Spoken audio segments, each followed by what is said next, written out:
is a new baseball book out, a beautiful new baseball book out, Grassroots Baseball, Route 66.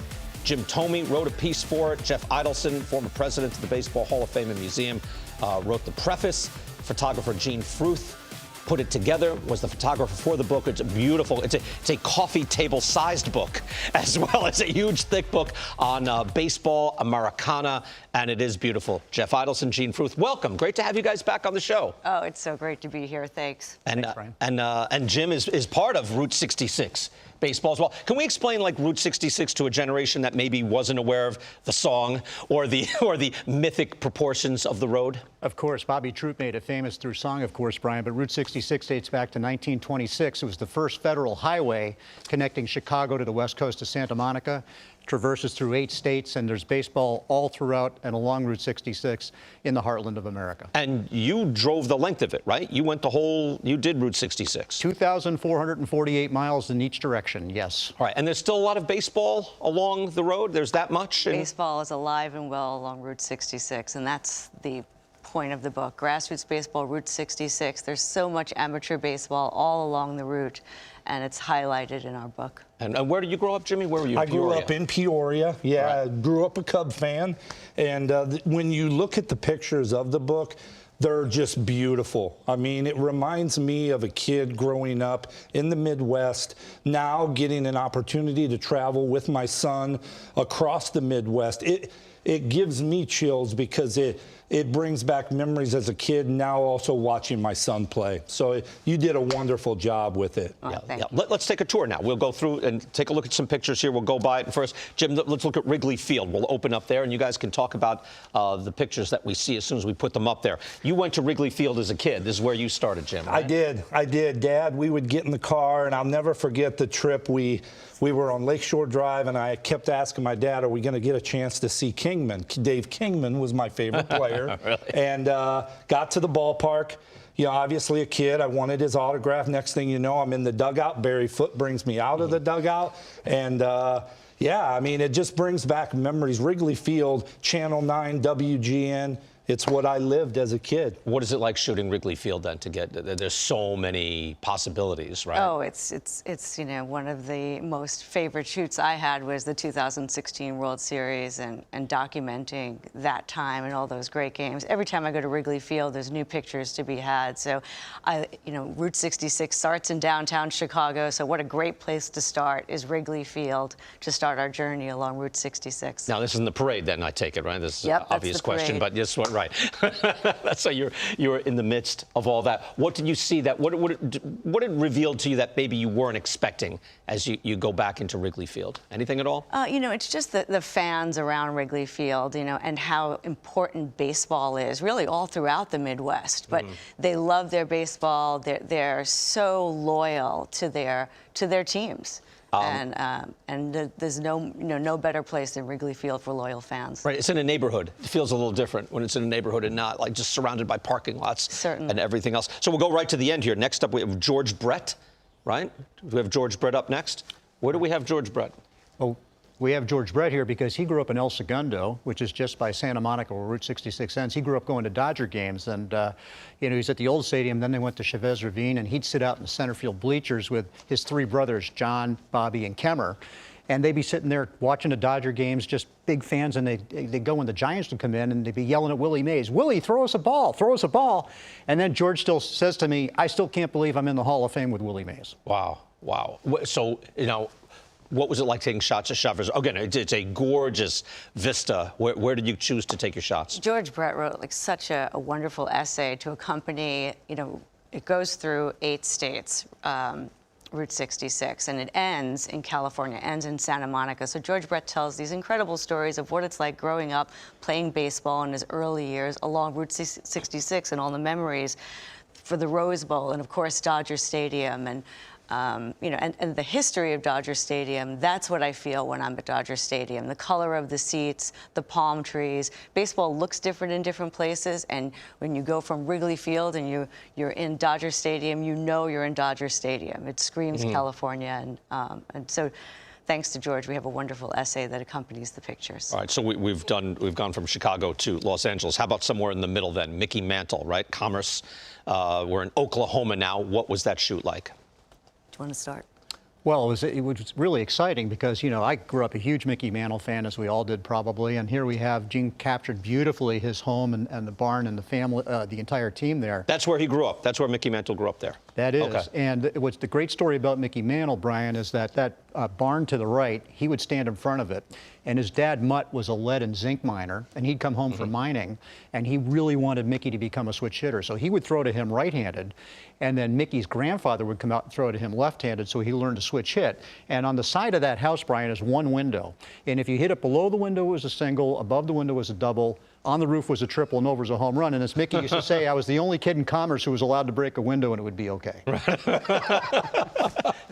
Yeah, I bet he hit a lot of balls over that roof. That's it. So what is it like in the middle? Like I have this image, like now with the interstate, everything bypassing, you know, the smaller roads. Is it still thriving? Is it abandoned? What is it like in the middle of the country? I mean, well, Commerce, Oklahoma, it was in this picture, it was particularly important for me to take because, you know, it's just honoring, this town honors Mickey Mantle. The water tower has pinstripes and a number 7. And I asked the kids from Commerce High School, the Commerce High School baseball team, if they would come and pose at the house and barn and just pay tribute to Mickey Mantle and to their town and to their hero, and they were just terrific about it. And I needed a ladder, so I had to buy a 15-foot ladder in order to take the shot because I needed the barn and the house to tell the story, and it's hard to find a 15-foot ladder in Commerce, Oklahoma. So I ordered one in Joplin and had it shipped to the high school and then donated it to the maintenance team after. So that was my parting gift, was my 15-foot ladder. You didn't strap it onto the top of the car and drive it up from there. Yeah, all right. But there's one place along Route 66 that will give you chills. It's Commerce, Oklahoma. When you go into that town and you see that house still there and you see the water tower, and everywhere you go, and there's a beautiful statue at the high school of Mickey Mantle, and it does. It gives you chills, yeah. It's beautiful. Is that it? Now, forgive my ignorance on this. Is someone living there, or is it a museum, or what's happening at the house? If somebody purchased the house, maybe with a plan to make it a museum, but right now it is intact. There's furniture inside. It's locked. But it's still, I hope that somebody takes care of it. And it looks like it's being taken care of and being maintained. So maybe there's plans in the future for it to be a museum. Wow, okay. So yeah, Alex Bregman got involved, right? All right, so what's his involvement? Alex Bregman wrote a wonderful chapter for New Mexico. He grew up in Albuquerque, and he had great stories to tell about Route 66 and growing up. He talked about going downtown on a school trip with his team. To the Rattlesnake Museum downtown. It's a big part of the Route 66 is all this Americana, and even though he was afraid of snakes. There they are. Yeah, now I see them behind me, yeah. So there's some little leaguers also visiting the Rattlesnake Museum, and I think they had the same reaction as maybe Alex did. And he also talked about the Balloon Festival, which is a big part of Route 66 in New Mexico, and it's all these beautiful balloons, and he has memories of eating a breakfast burrito and having a hot coffee and going early in the morning and watching the balloons rise, and it's a big deal in New Mexico. And I had the opportunity, it was one of my very last shoots, was to shoot the Balloon Festival in New Mexico. That one took a while to get because of COVID and other things. So I was in a balloon when I took this shot. So oh, wow. Yeah, I guess so. Yeah. And ladder wouldn't do there, Jim. That's it does. 15-foot ladder. No 15-foot ladder, yeah. What's happening in St. Louis then? Because you were in St. Louis as well. What was there? Ryan Howard is from nearby in St. Louis? Yeah, so again, we have a baseball legend like Jim who wrote the introductory essay to each chapter, and Ryan Howard grew up in St. Louis and has great stories, although this is Kansas, and we could go to Kansas instead if you'd like. And okay, yeah, good. Where's this? Gene, this is Baxter Springs. Well, oh, there we go. Now we're back in St. Louis. Okay, this is Ted Drew's. So Ted Drew's is a great ice cream place in St. Louis. It's called Ted Drew's Frozen Custard. It's been an institution there, Brian, since 1929. When Frankie Frisch, the Ford and Flash, was playing infield for St. Louis. That's how far back this place goes. And for Ryan Howard, he has great memories of playing Little League. He played in the high school marching band and went to Bush. He went to the world's largest rocking chair, but he always went to Ted Drew's to get his frozen custard. Wow. And Oh, that's awesome. Little known fact, one of these 5 kids is Al Hrabowski's grandson. So the Mad Hungarian Really? has a grandson. Oh, wow. That is a little known fact. Now we know that. Let's go back to where were we at the barbershop? Kansas. Describe that for us. Now, what was happening there? So I am fond of saying that baseball is played the same everywhere around the world, but it looks different in different places. And that's what it is. It's the Americana, it's the culture, it's showing the sense of place and what happens off the field. And this barbershop is a vintage barbershop, but this is what Baxter Spriggs looks like. And there was nothing touched for this photo, except for I put the blinds up to get a little more light to get this picture taken. But you know, this is the barbershop. It's $8 haircut. He plays those black and white films as part of his thing. And there's a little leaguer getting his hair cut, getting ready for his game. And, wow. and that's what it is. It's baseball looks different in different places. And even as you go along for Route 66, you see the culture change from Chicago all the way to Santa Monica. So Western was playing while they had, that's not it certainly was. I believe it was. Yes. One last thing, back to Los Angeles then, the LA Monarchs, who are they? Well, the LA Monarchs are part of the Baseball for All team. You want to talk about them, Jean? Yeah, that was actually one of the very last shoots that we did in LA, and it's the first time I ever shot an all-girls baseball team. And it was just a terrific experience because I'd shot girls playing on boys' teams, women playing on men's teams, but never 2 all-girls teams. And these girls were about 13, 14 years old. Some of them were starting to try out for their high schools. And it was an incredible experience. Baseball for All is just making such strides with women and girls in baseball. And it's leading to our new project now. We're shooting Grassroots Baseball, women, and telling the stories of women and girls on and off the field, past, present, future. And this was the start of it. This was such an inspiring shoot.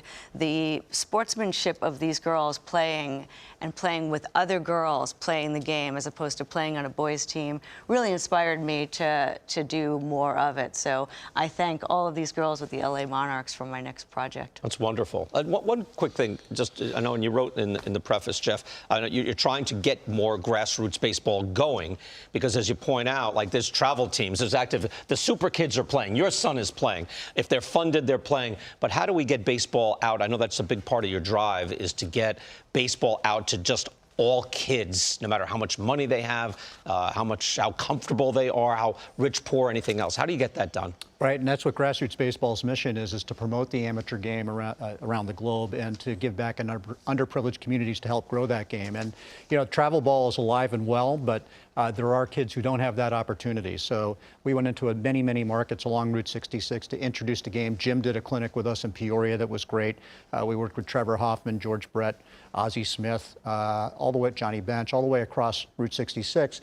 And, you know, it's those small forgotten towns like in Baxter Springs where there maybe isn't travel ball that the game is thriving. And what we found is that American Legion is big in Missouri and Southern Illinois, and amateur ball throughout the states is doing really, really well. But the more spotlight we can give it, the more opportunity it has to really succeed. Excellent. Again, Grassroots Baseball, where can people find it? I mean, obviously people can Google it and you'll figure it out, but where can people find it if they wanted to order the book or anything else? Or Grassrootsbaseball.org is where you can find it, and it's connecting generations. That's what Route 66 is, and that's what Grassroots Baseball is. Wow, beautifully done. Jean, thank you. Jeff, always great seeing you. Thank you so much. Jimmy, thank you.